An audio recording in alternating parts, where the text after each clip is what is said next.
Hi folks, and thanks for joining us today at Freedom Forest. If you're new to our channel, welcome along. Freedom Forest is what we lovingly call the 3 acres of land that we have here on the south coast of England, growing zone 9A. It's the 7th of March, a beautiful early spring day, and I thought it would be nice to take you for a look around our food forest and growing beds. So at first glance, it might not look like much is going on around here yet, but when you look closer, lots of our trees and shrubs and other plants are really starting to spring into life. I thought it would be nice to show you what everything looks like now so that you can see how it changes over the season too. So let's take a look around.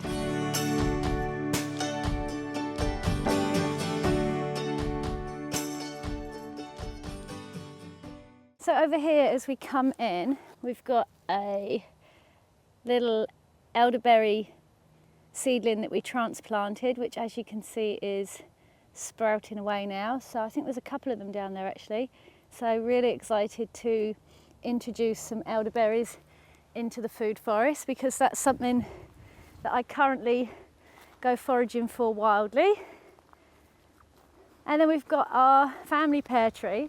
All of this is budding up beautifully. All of our blackcurrant bushes just springing into life. You can see that they're really budding up and coming on nicely. And then waiting to go in along this fence line, I've got a couple of pots of blackberries, which if you watched our winter food forest video and you saw us having a big tidy up all around here, you may know that we dug some things out that weren't in the right places for the food forest, and we put them into pots until we decided where they might be better suited, and some we were going to put back in here and some around in other places on the land, but I've decided that I think along this fence here we could put a couple of these blackberries back in and let them trail over the fence.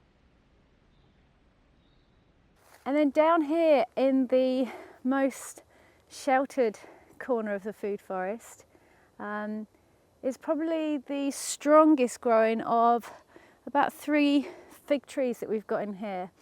And there's actually some figs still holding on that one. So if we are lucky, we might get a few figs this year. And over here, this tree that is looking absolutely stunning is one of our cherry plum trees, and this is the first year that it's really blossomed like this, and we're really excited about this because Dan loves the cherry plums, and these trees are grown from seed, and I've seen the bees all over this tree already today, and the blossom smells absolutely beautiful. So we're hoping that we will be getting a crop of cherry plums this year too. We've got another cherry plum over here, and that one is flowering a little bit later, but it is all just about to burst, so there should be some crossover in the flowering of these two as well, which will be helpful for both the trees. We have got down here a honeyberry that is again budding up and springing into life. We're yet to have any fruit from that one. It's about 2 or 3 seasons old now. Don't recall it fruiting before, but there is always the chance that the birds might have got in before we did.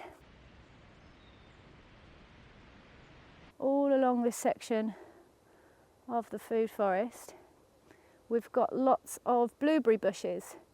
And we've got quite a few different varieties of blueberries, and you can see there's different stages of growth going on between the different varieties for sure. Now we have had some fruits off of these already, but usually again if we're not fast, the birds beat us to it just before the blueberries ripen. But this one here in particular is a pink lemonade variety, and it's really hardy because it's pretty much evergreen here in our climate anyway. So we really like that one, just stays beautiful coloured leaves all through the year. And then up above it here, I've got my quince tree, and again the quince tree is just starting to burst into life. Everything's just beginning to come on now. There's a couple of goji berries over there just bouncing around like they always do. As you might have heard us mention in other videos, they've not actually done much for us before in terms of fruiting, but people do keep recommending using the leaves for tea, so I'm going to try that this year. It might seem quite open and empty in here, but again, if any of you guys have watched other food forest videos, you might have seen it last summer, looking a lot busier and a lot greener than this. And again, if you watched our winter video, our winter food forest video, you'll know that this place is usually absolutely packed out with raspberries. And the raspberries were actually taking over a little bit too much. So we gave them a really big cutback because most of them are autumn raspberries. So you can do that, you can cut them right back to the ground. And it's been really good actually because it's letting a lot more light in for blueberry bushes now. So hopefully that will give them a boost this year, along with a lot of the other smaller shrubs that were still getting established, like all the gooseberries that we have down here.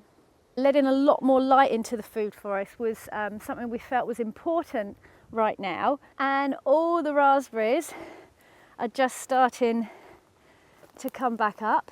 If we look down here, we can see some green just coming through the wood chip layers.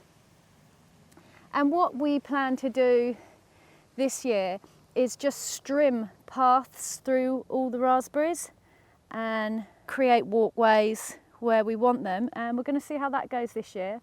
And hopefully as time moves on, we're hoping we won't have to make such drastic interventions in our food forest, but right now it's all about just letting everything establish and find its balance. But yeah, lots of gooseberries all around here, and they're just starting to get going. And then if we come up here, we've got a couple of other things happening. There's a bit of spinach and rainbow chard down there. And then up the top here, we've got our 2 apricot trees, and the blossom is just starting to come out on both of these trees. This one's a little bit further ahead. Such a beautiful colour, these apricots. And yeah, this one's a little bit further behind. They're 2 different varieties, but there should be, again, a little bit of a crossover in their flowering period, which should help them both out.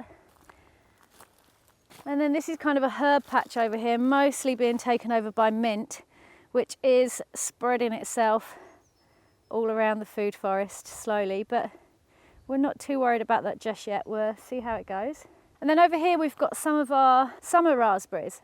And so you can see with the summer raspberries, we didn't cut the canes back on those. We just cut the old growth out from the middle. So the wood that had fruited that year, we cut that wood away from the centres and left all of the newer shoots, the newer growth, and that is what should provide, well, that is where the fruit should grow this year. What else have we got to show you? Oh yes, down here our coltsfoot is just starting to flower, and coltsfoot is really interesting. If you can just see those little yellow flowers there, because it actually flowers before it leaves up, and this will eventually all around here become a big bed of big green coltsfoot leaves.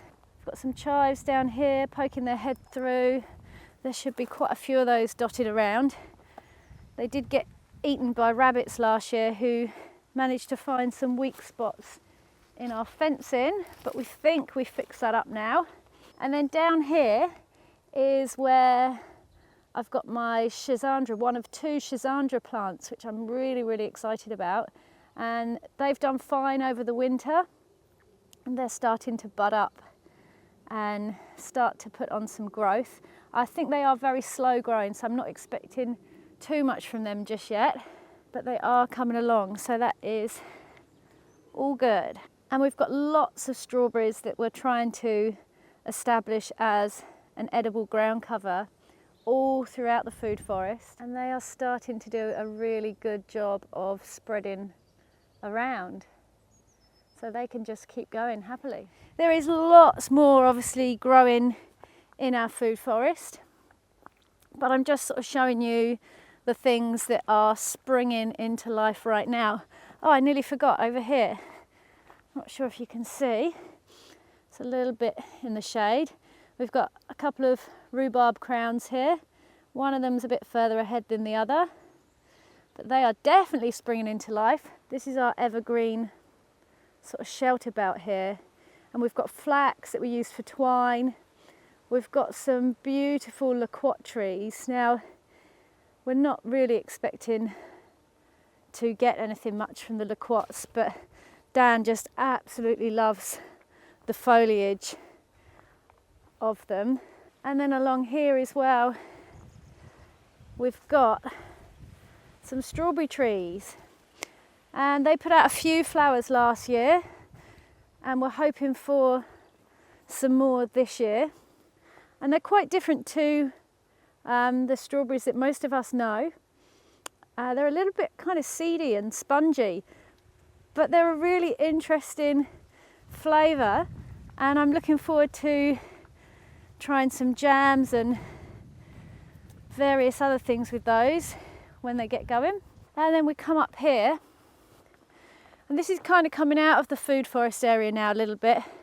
This is our first growing beds, and this one here is where we have our yacon growing all along the back, and we've made lots of videos about how we grow yacon, how we store it in the ground, how we make yacon syrup, so check those videos out if you're interested. And then in these two, the sort of front area of this bed here and the one over this side, we usually grow potatoes and sweet potatoes, and I think we're going to grow our sweet potatoes in this bed here this year in front of the yacon. And if you're interested in growing sweet potatoes, now is a really good time to either buy or start sprouting your slips to grow your sweet potatoes from. And again, if that's something you're interested in, we've made quite a few videos on sweet potatoes. I think there's playlists for both sweet potatoes and yacon on our Freedom Forest Life YouTube page. So yeah, check those out if you'd like to see more how we grow sweet potatoes in the UK. And then this bed this side, I think we're going to change it up a bit this year, and we're going to put sweet corn and squash in this bed here. So looking forward to that. And then we'll go on up into our main growing bed area. So this is our main growing area right now. So I'll take you for a quick look around here and show you what's growing at the beginning of March. And we've got about 5 or 6, 1, 2, 3, 4, 5, 6 long beds over this side, and then 6 or 7 shorter ones over this side. And then further back we've got another couple of bigger growing bed areas.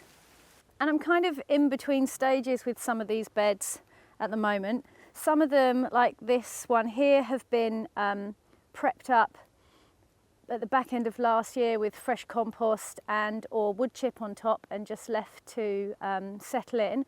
But some of them we've still had crops in and we're still yet to clear, and so they get a quick refresh, like this first bed here, just before I'm ready to plant into it. This second bed here, still got a few carrots in, but then we have got a really nice crop of leeks still standing in the ground here.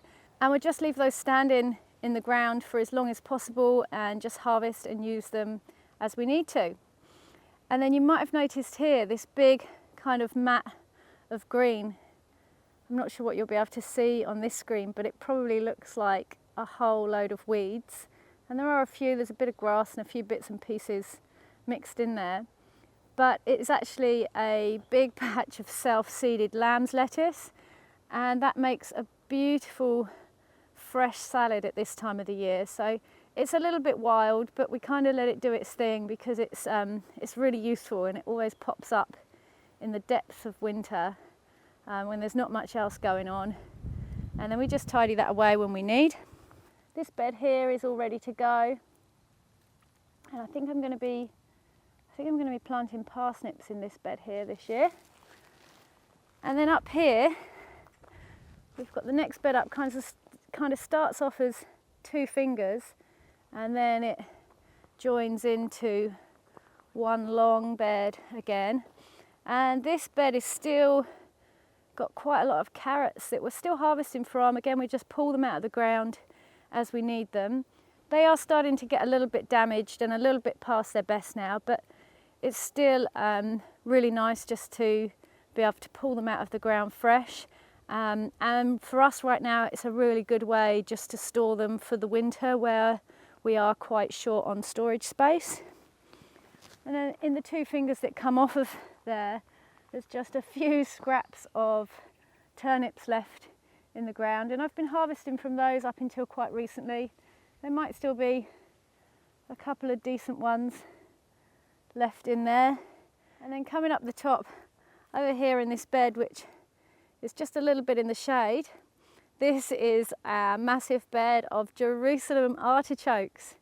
And if you watched our last video and probably some of our others, you will know that we love Jerusalem artichokes. They are such a great staple food for the winter.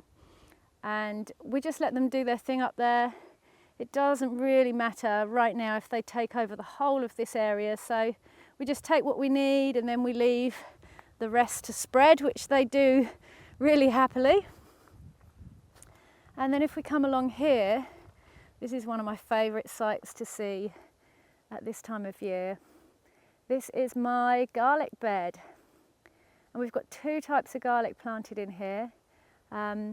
It's mainly elephant garlic and then a French garlic called Mersey White. And I just love the fact that you can leave garlic in all through the winter, and when nothing else is happening, it just starts poking its head up through the soil and giving this lovely, lovely fresh green growth when nothing else is really happening. And also when you don't need the bed space. So it's just an absolute perfect crop for us. And I love cooking, and I love cooking with garlic. So it is an absolute must here. And then if we come down here, we made a previous video about our recycled bean frames that we built this year. And this whole bed here, we have turned over, or we're turning over to growing beans. We're going to have some other crops in there as well. I think we're growing corn in between the rows of beans, and there's already yacon around the edges here of this bed. And there's also some ochre that we've dotted around in here. And then you can see over the back